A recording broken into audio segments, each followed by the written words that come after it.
Bonjour Martine Aubry. Bonjour. On ne vous a quasiment pas entendu depuis l'élection d'Emmanuel Macron. Vous êtes restée silencieuse. Pourquoi parler aujourd'hui ?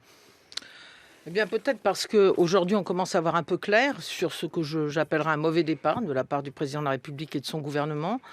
D'ailleurs, les Français, je les juge sévèrement, et je crois qu'ils ont raison, parce que dans le fond, aucune des priorités de la France aujourd'hui, l'emploi, quand on commence par supprimer les emplois aidés, le pouvoir d'achat, quand on baisse l'APL et quand on taxe les retraités avec la CSG, la croissance n'est traitée. La croissance, la préparation de l'avenir, l'université, la recherche.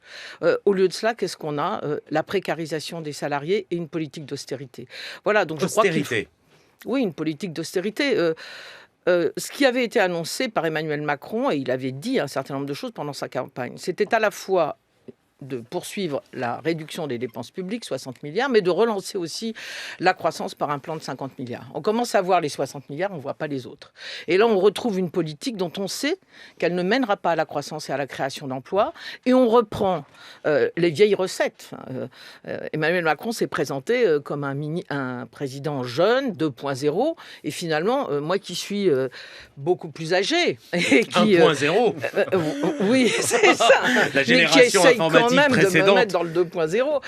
Je me rends compte qu'il reprend les recettes des années 80 du MEDEF. Point. C'est quand même d'un classicisme incroyable. C'est pour moi un retour en arrière. CNPF dans les années 80. Oui, je disais MEDEF parce que je crois que tout le monde ne connaît pas le CNPF, notamment chez les jeunes. Mais donc ce sont de très très très vieilles méthodes d'après vous ? Ce sont des vieilles recettes. Croire que c'est en précarisant les salariés, en les licenciant plus facilement, en contournant les syndicats, en accroissant le pouvoir unilatéral du chef d'entreprise, qu'on rendra les entreprises plus compétitives, c'est vraiment une vision du passé.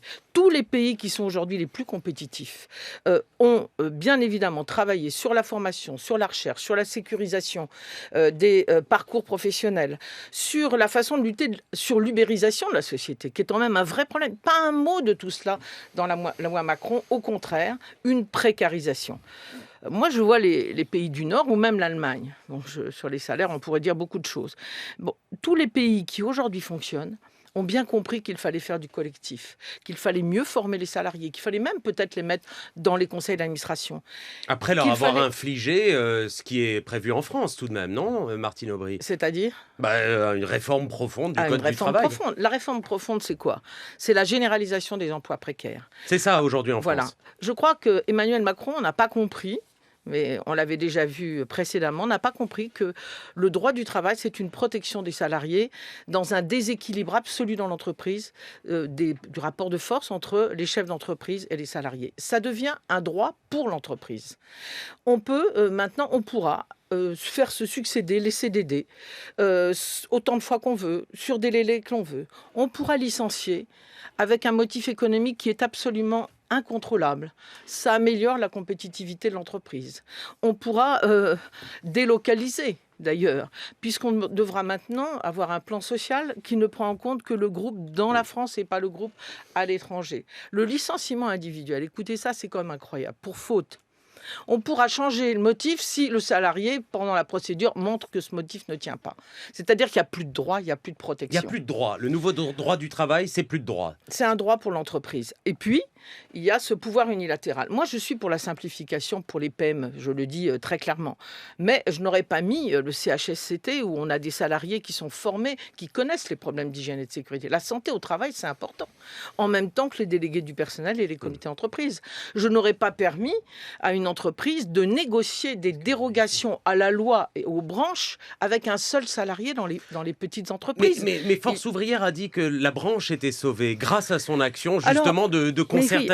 Vous le contestez ça aussi, Martine Aubry ? Oui, alors justement, vous savez, j'ai mis un peu de temps parce que j'avais la braderie, donc j'ai voulu lire tous les textes. Vous savez que je suis un peu besogneuse. Et j'ai découvert quelque chose d'effrayant. Dans les ordonnances ? Dans les ordonnances. Un article dont personne ne parle. C'est l'article sur les branches. Il y a 11 domaines dans les branches, mais ça se termine par le fait que toutes ces stipulations de la branche peuvent être mises à bas lorsque la convention d'entreprise, et peuvent être donc discutées, assure des garanties au moins équivalentes. Qu'est-ce que ça veut dire ? Ça veut dire, je vous donne un peu plus, par exemple, 1% de plus sur votre assurance maladie, mais je mets des CDD de 2 ans. Voilà. Est-ce que c'est équivalent ou pas? Rien n'est prévu comme contrôle. Auparavant, il y avait le contrôle du juge, quand il y avait la commission paritaire des branches. Là, on nous dit qu'une convention d'entreprise, dès lors que les jugés équivalents, pourra remettre en cause. Il y a les salaires minima là-dedans. Si on reprend certains droits et qu'on en rend d'autres ou qu'on en imagine d'autres, on estime que la balance est égale. Oui, mais personne ne mesure cette équivalence. Voilà. Et moi, je ne comprends pas que des ministres de l'économie, je pense aux 2 ministres de l'économie et des comptes, qui se battent pour la concurrence, moi aussi je me bats pour la concurrence, fassent là une mauvaise concurrence.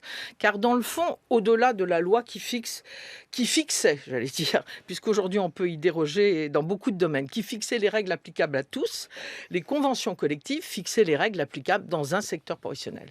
Pour qu'une entreprise qui joue le jeu, moi, j'en ai tellement dans ma ville, des entreprises qui ne sont pas des entreprises du court terme et de la financiarisation, qui préparent l'avenir, qui jouent le jeu avec leur organisation syndicale, eh bien, celles-là vont être pénalisées par celles qui auront des accords dérogatoires, pourront appliquer des salaires plus bas, ne pas mettre en place la mensualisation, etc. Mais Martine Aubry, il aurait fallu faire quoi? Parce que jusqu'à présent, on a un chômage de masse, beaucoup de choses ont été essayées, mais pas ça.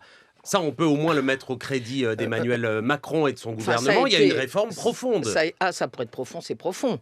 Mais est-ce que ça va dans le bon sens? Est-ce que ça peut être utile? Pour moi, c'est une réforme d'arrière-garde. Voilà ce qu'il aurait fallu faire. Et j'en avais fait des propositions.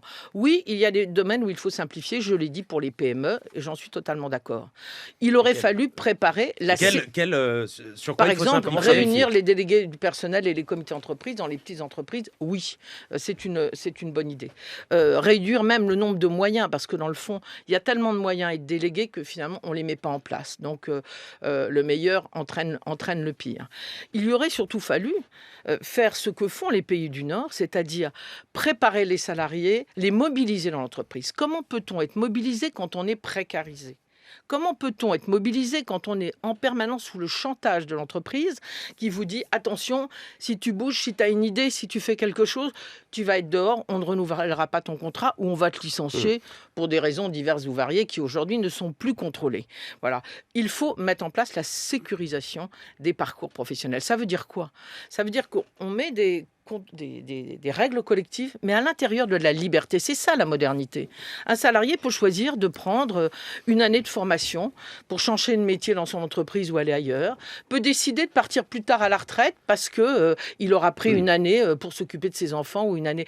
Voilà, c'est ça la modernité. La modernité, c'est pas de précariser, c'est pas de revenir sur des droits collectifs, c'est de préparer des bases qui s'applique à tous et laisser de la liberté au milieu pour mobiliser les salariés. Et puis c'est la recherche, c'est la créativité, c'est la formation. Un mot de politique. La gauche est dans un piteux état aujourd'hui, notamment le Parti socialiste.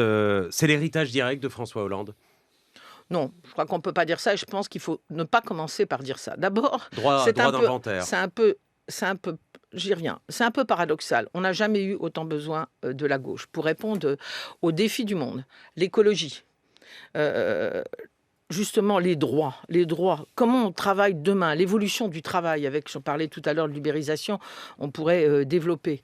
Il y a besoin de gauche, mais qui alors aujourd'hui ? Le problème identitaire. On n'a jamais eu autant besoin de gauche et elle va mal. Bon, France Insoumise va aujourd'hui mieux, mais dans la contestation. Moi, je ne fais pas de la politique pour contester, j'en fais pour changer la vie des gens, pour me mettre les mains dans le cambouis lorsqu'il le faut.